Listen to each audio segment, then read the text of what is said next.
let's give our character some eyeballs. So go up here to create polygon primitive and sphere.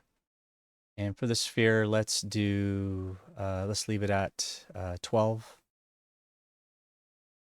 and radius 15, height divisions 8. I think that'll be all right. I'll create that. Didn't do the radius, I'll just scale it. And you just want the pole to be straight forward in the eye to make it easy for yourself. So you want to rotate it 90 degrees forward and then scale, and then we're going to freeze it, put it in position here.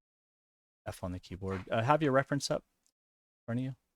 For the demo, I'm just kind of flying by the seat of my pants, but you want to have all your reference right in front of you. Now the eyeball is going to give us the ability to really carefully craft the eyelid, the shape that you want character.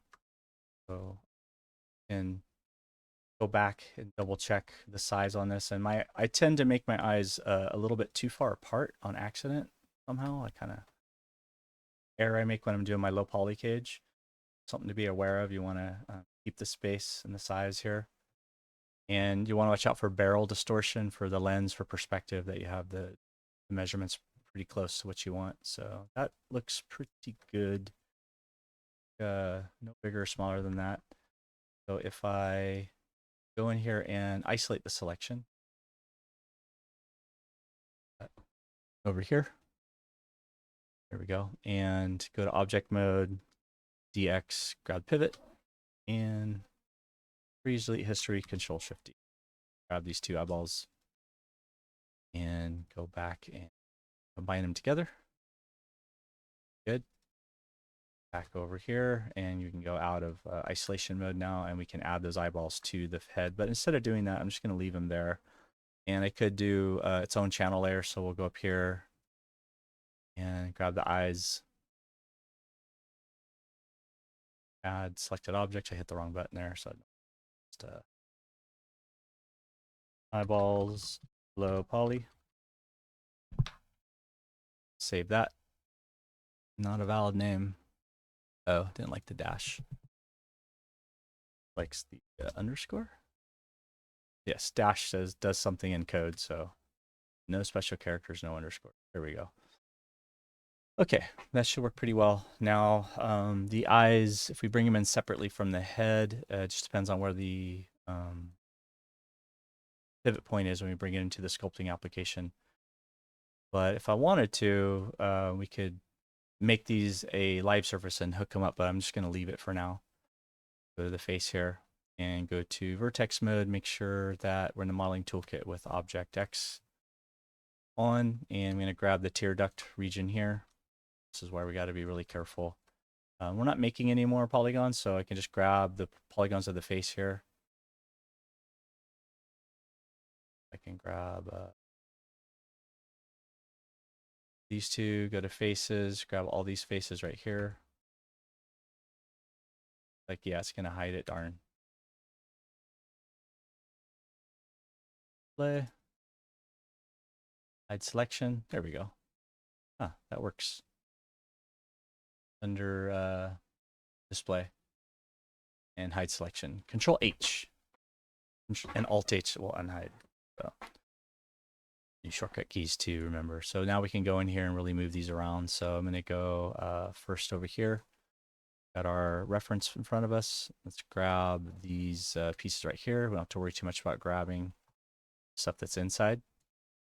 And it's mostly going to, if I rotate, it's going to rotate inward almost like that for the tear duct and for the tendons and muscles. So I kind of rotate that back a little bit. I might have been a little overly aggressive with that. So let me do that a little bit slower, a little bit in, out, go. Then we can go inside of right in here, these two. Back. Top up here, this can come way outward, right? Part. These pieces right here got away from me a bit there, so I'm just going to bring it in. The eye socket.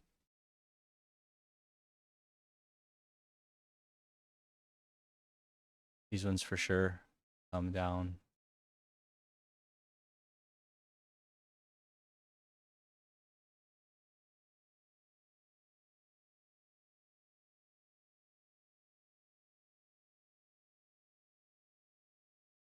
And let's go to the outside here so we can grab. Yeah, the eyelid, there's a lot of meat. There's a lot of puffiness around the actual eye socket and the eyelid itself. So you really will learn a lot studying the anatomy. So you want to bring a lot of this stuff outward more than you would think. So this comes out a lot more. This comes out. And I didn't do this in the sculpt, the speed sculpt, because I didn't have my reference in front of me and I was just going really fast. But this all comes out over the top of the eyelid quite a bit. You can see this curve right here with the lacrimal gland, and it curves out over the top of the eyelid like that. And then it does curve back in here quite a bit. So we did get that part correct. Curve this back a bit more, and then we'll need to go back in here. So for this part here, sometimes it's easier to just grab the edge and bring that in a bit more like that. And this is bringing the eyes where I had my eyelids too far out. Grabbing that edge right there. There we go. Blue. And bring it down and out as well. And yeah, it went back too far. We're having the eyes too wide apart, so we'll bring that forward. And maybe same thing with the other. I may rotate that out just a little bit so we can see.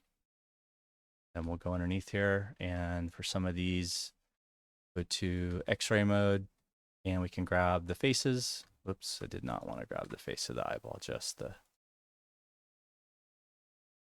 the eyelid, please. There we go. 1, 2. Grab the part beneath, 3, 4. Go out of X-ray mode, and go to move, and just pull those out. So you want the lower eyelid really to come out. Yeah, it's getting there. Again, sculpting is going to be way easier. Having a bit of a time, the outer part, so I need to bulk that out some more. The edge tool, bring that forward some more. And you can turn on multi-component in this, where you can switch between vertex, face, and edge. I forget to mention that now that we're farther along in the class. F7 is a shortcut key for that, but it is way faster than having to right-click constantly. And now that you guys have leveled up, you're ready. Some of the fancier tools. There, I guess we want to leave that in. So I'm vertex pushing right now, so I do want to, but I want to get the eyelid close to where it should be, so that's why. But I really should be doing this in the sculpting application. Bring this in here, make sure we're getting the backside, go to X-ray mode. Go. And we want to try and get that middle edge loop towards the top center of the eyeball. So since my or when I started, the core edge loop was or the eyeballs were too far apart. I had a lot of work to do to bring them back to center, so that's why. But that's what you're gonna be up against. You're gonna have a base mesh. You're gonna have your base eyeball, and then you're gonna discover, okay, where is there a lot of like major movement to adapt it for your specific character type. You'll make those decisions as you go. Dang, did it again. Keep activating the eyeball itself, which I don't want to. Side of the eyeball here. X-ray mode. There it is. Have that one. Out of X-ray mode, bring it in. Yeah, so you need that meat, the top of the eyeball. And then that means this comes way out. Out some more as well.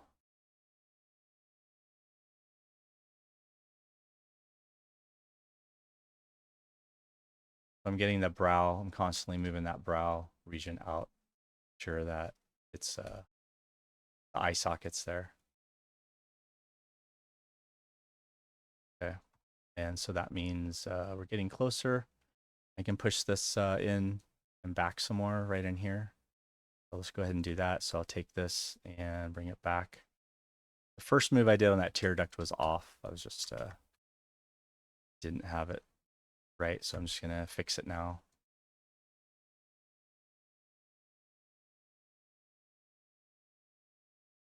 Back. Grab these guys right here. Top. Over and forward. So in all likelihood, the eyeballs are too far forward. What I did here. So let's go ahead and grab the eyeballs and push them back some more.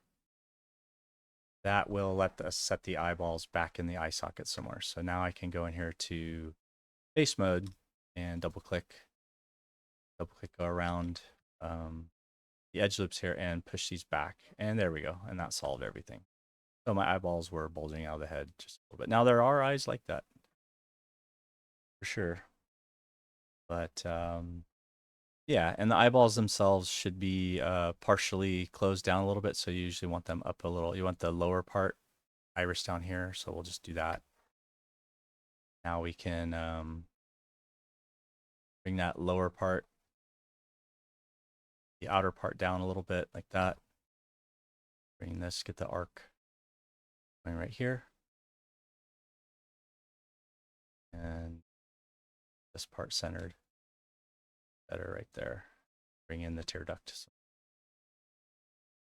well as the upper tear duct.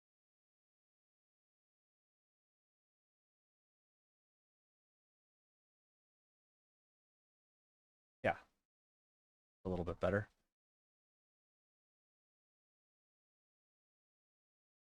Probably want these right at where the eyelid's gonna flex and bend. I want to get that edge loop nice and tight.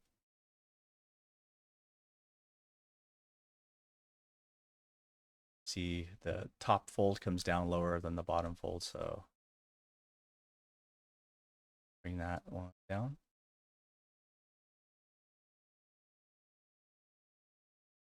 Yeah, middle one here, a little bit low in the lower outer part.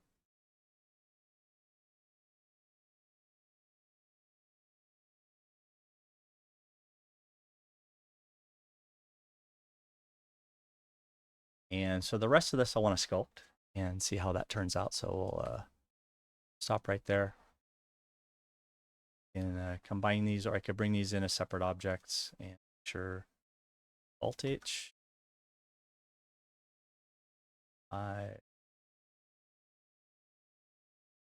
to play.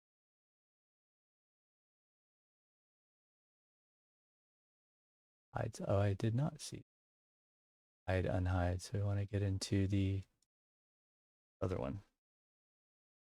Okay, so show all is right here. Display, show, and show all.